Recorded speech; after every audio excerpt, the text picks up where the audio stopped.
Diabetic patient fruit சாப்பிட்டா sugar வந்து அதிகமாயிடும்னு பயமா இருக்கா? அத வேற ஞாபகப்படுத்திட்டீங்க.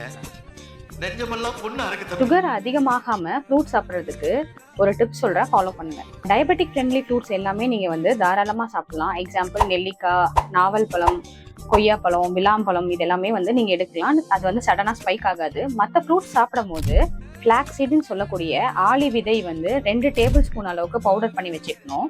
சிலோன் பட்டை, சாதா பட்டை கிடையாது, சிலோன் பட்டையை வந்து பவுடர் பண்ணி வச்சுட்டு இதுல 2 டீஸ்பூன் போட்டீங்க அப்படின்னா பட்டை பவுடர் வந்து 1/2 டீஸ்பூன்ன்ற ரேஷியோல மிக்ஸ் பண்ணி வச்சுக்கணும்.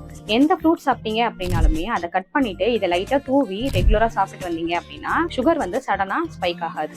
அதுக்கு என்ன ரீசன் அப்படின்றத பார்க்கலாம். சிலோன் பட்டையில வந்து பாத்தீங்க அப்படின்னா சினமால்டிஹைட் அப்படின்ற ஒரு காம்பவுண்ட் இருக்கு. அதே மாதிரி ஃபிளாக்ஸீட்ல எஸ்டிஜி அப்படின்னு சொல்லக்கூடிய ஒரு டைப் ஆஃப் லிகன்ஸ் வந்து சுகர் சென்சிட்டிவிட்டியை என்ஹான்ஸ் பண்ணும். அதை தொடர்ந்து சுகர் வந்து சடனா ஸ்பைக் ஆகாது.